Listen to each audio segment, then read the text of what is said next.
Welcome home, Tom. Colombia is a country long racked by scandal, corruption, fertile ground for investigative journalism. But the risks, as we all know, are enormous there. More than 24 journalists have been hunted down and murdered in the last decade. Investigative reporter Ignacio Nacho Gomez remains undeterred. Gomez has demonstrated tremendous courage in uncovering the truth about drug cartels, paramilitary leaders, and even presidents.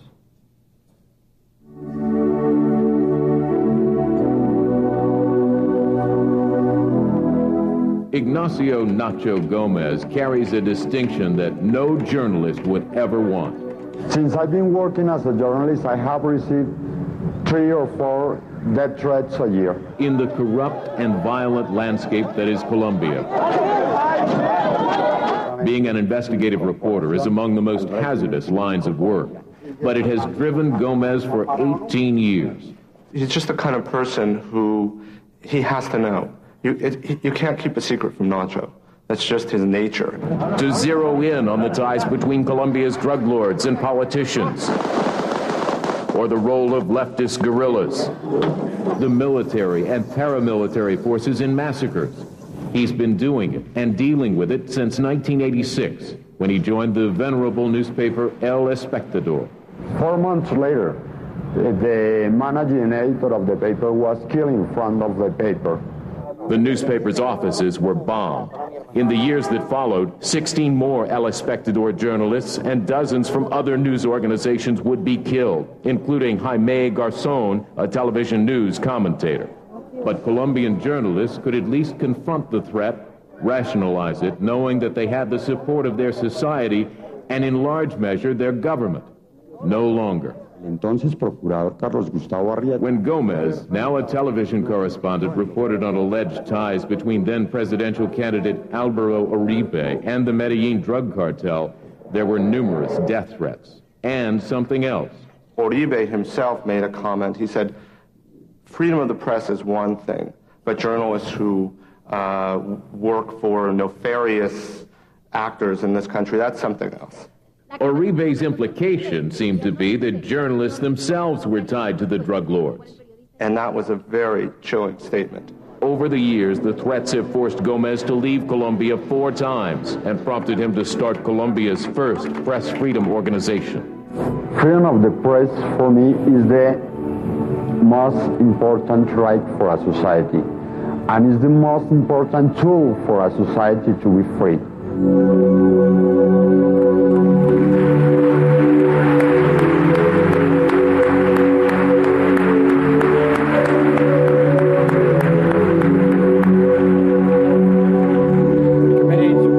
Journalists is proud to present 2002 International Press Freedom Award to Nacho Gomez.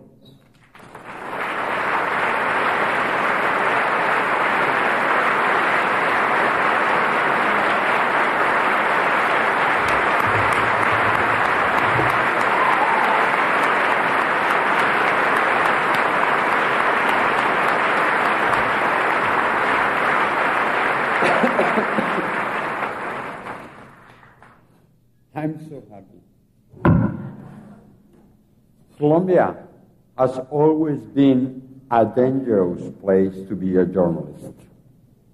150, I'll repeat, 150 journalists has been killed in the last 2 decades. Risky, yes, but Colombia was also known for the extraordinary quality of its journalism. Today the situation is very different.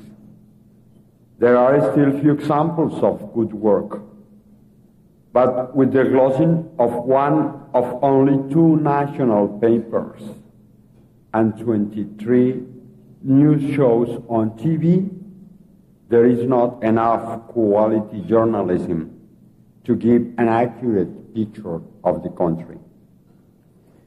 People are forgetting to read newspapers. TV and radio are full of soft programs. The picture of a world is getting blurry, and Americans whose taxes and whose drug consumption fuel this war should be concerned. Colombian journalists first exposed the corruption of the war on drugs, but because of an information monopoly tied to the current government, truth is dying in Colombia. We are no longer allowed to be heard. There is a reason journalists are being killed in Colombia. Many terrible secrets remain untold. And some days I get worried because the killers of journalists in Colombia may actually finish their work. The surviving journalists may soon be too terrified to tell what they know. There will be no more attacks on the press, but there will be no more real journalism too. But tonight,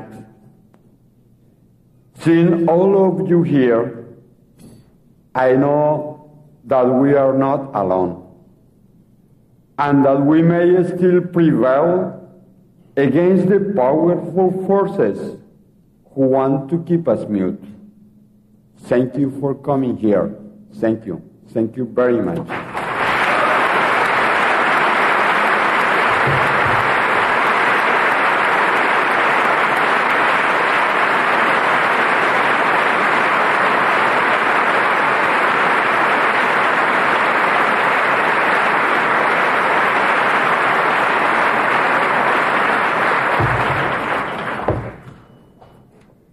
As we continue now, our next presenter is the Associate Managing Editor for National Science and International News, Pulitzer Prize-winning reporter for Newsday for his series on heroin in the mid-1970s.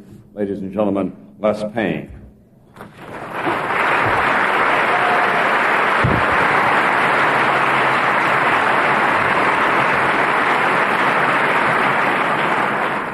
Thank you, Tom. And good evening. 2 years ago, as a young reporter for Bangladeshi wire service, Tipu Sultan earned an award for being the best reporter on his beat.